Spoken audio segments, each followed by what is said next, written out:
और चलिए बात कर लेते हैं आशीष मिश्र की, जो कि क्राइम ब्रांच के सामने पेश हुए हैं। उसके बाद के क्या कुछ सिनेरियो बनता नजर आ रहा है, इस पर बात करेंगे आज के नजरिया में।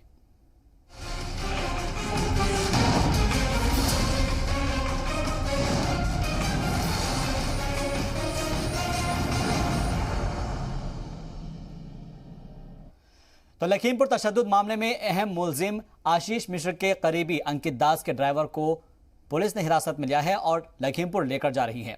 खबर है कि ड्राइवर को आशीष मिश्र के सामने लाकर पूछताछ कराई जा सकती है। उधर 2 दिनों के इंतजार के बाद आज आशीष मिश्रा क्राइम ब्रांच के दफ्तर पहुंचा, जहां पर पुलिस ने उसका मोबाइल फोन जब्त कर लिया।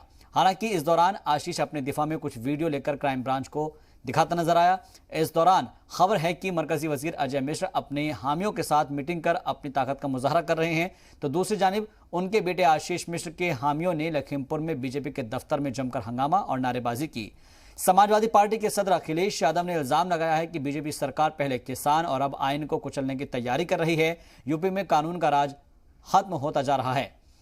उधर किसान तंजीम के लीडरान मरकजी वजीर अजय मिश्रा और उनके बेटे आशीष मिश्रा की गिरफ्तारी की मांग करते नजर आए और साथ ही अजय मिश्रा को कैबिनेट से हटाने की भी मांग कर रहे हैं। किसानों का मुतालबा है कि अगर ऐसा नहीं होता है तो 12 अक्टूबर को पूरे मुल्क के किसान लखीमपुर खीरी पहुंचेंगे और जरूरी हुआ तो वहां से किसान यूपी में किसानों की अस्थि कलश यात्रा शुरू करेंगे। आज के खास प्रोग्राम में इन्हीं मुद्दों पर बात होगी, लेकिन उससे पहले देखते हैं और सुनते हैं कुछ खास बयान।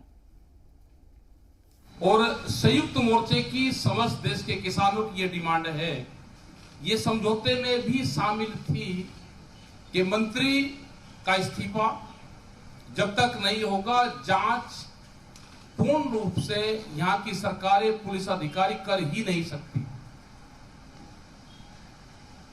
जो होम मिनिस्टर है उसके खिलाफ कौन चला जाएगा?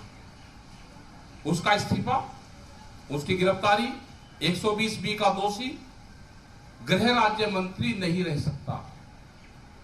जब तक वे गिरफ्तार होकर जेल में जाके बापू बेटा,